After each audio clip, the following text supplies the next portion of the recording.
Good evening, citizens. Remember, early tomorrow morning the floods will begin. I repeat, the floods will begin.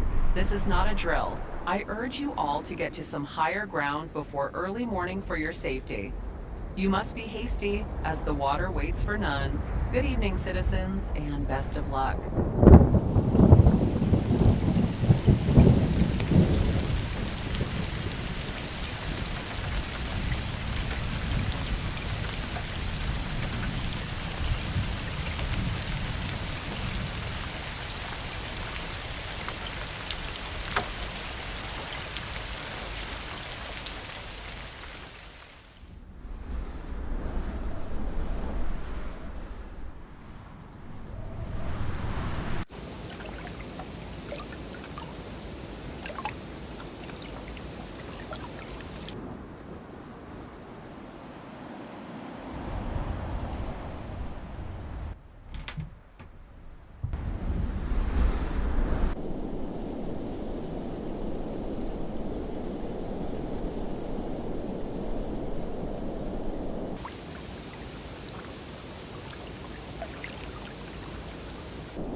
All right, so we have brought you in here today to discuss some things. Is that okay with you? Yes, that is fine with me. Perfect. This session will be recorded for training and documentational purposes. Unfortunately, you have no say in that department, even if you don't consent to the recording. Now, the reports from the TRE stated that you were the only survivor on that mountain. There were a few buildings, however, that indicated there must have been multiple people staying there alongside you as the floods took place. That is correct, right? Yes, sir, that is correct. Okay, when the TRE arrived, as previously stated, there were no other inhabitants except yourself. Do you have any idea where they all went? Uh, I'm not sure where they could have gone. I don't even want to know what happened that night. It sounded horrific. Could you elaborate more, please? When we were back there, we kept seeing these individuals in the distance by the tree line. None of us knew who they were or what they were doing there, but they were always there, every single night. A few nights had gone past, and eventually one evening, a few of the people that were a part of the group of people on top of the mountain range decided to approach the figures. However, there seemed to be nobody in the tree line observing the group. I'm only guessing. But a few moments later, they were ambushed from behind. The screams awoke me and everybody else. I looked out the window and watched the horrific scene for so long before taking my book that I have been reporting in for quite some time now. I managed to evade any attention and ran to my slightly hidden cove and held up there for quite some time a few days later. And your guys arrived and saved me. I really don't know what happened to everyone up there. Right, okay then.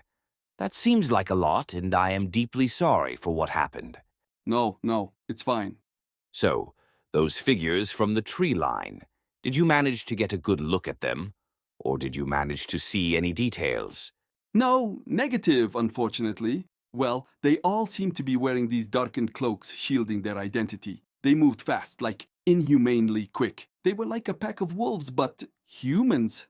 I, I just don't get why they harmed everyone and didn't even bother to look for me. Questionable behavior indeed. They're not the type to really leave anyone alive. Excuse me? Sorry? Do you know them? Oh, we don't know them, but we have an understanding of what they may be. If you wish to know, you mustn't tell anyone, okay? If word gets out, people will be endangered, and we especially don't know if anyone is secretly a part of their sick and twisted group, Huh? the cannibals. That is what we are calling them right now. We have been monitoring them closely for a few years now. They move in groups, lash out at victims that seem suspicious of their activities, and as you said, are capable of moving at inhumane speeds. So, is this what the meeting was for? Indeed, how you managed to survive an attack by the cannibals. Not one man has managed to get away like you have, completely unharmed, physically at least. By the sounds of things, they may have scouted out your secret cave or cove and assumed nobody would be there. They must have then had the luck of sneaking up on your comrades and took that opportunity to use as a surprise attack, leading to the events that then proceeded to unfold. That, however, is just a shot in the dark. They won't attack here, will they? It's unsure, but the good thing about our rescue crew is if we manage to pull as many survivors from the flood away from the dangers of the cannibals, then they have a less successful chance to put up a fight here, especially if we train some of the citizens to defend for themselves, such as you. If that's the case, then can I go through that program to attempt to defend this place? I can't expect to run away again if they come back. On top of that, I want to avenge those poor people that were taken from us. Wow, such stoicism and character. If that is what you want, we can get things underway for you before we wrap things up here. That would be greatly appreciated, sir. Of course, making the world a better place, one person at a time. Welp, suppose that wraps things up here. It was a pleasure talking to you. Your information serves us a great deal of knowledge about those bloodthirsty fiends. Glad to have you on the force as well. I'm glad I could be of use. I suppose I have to wait.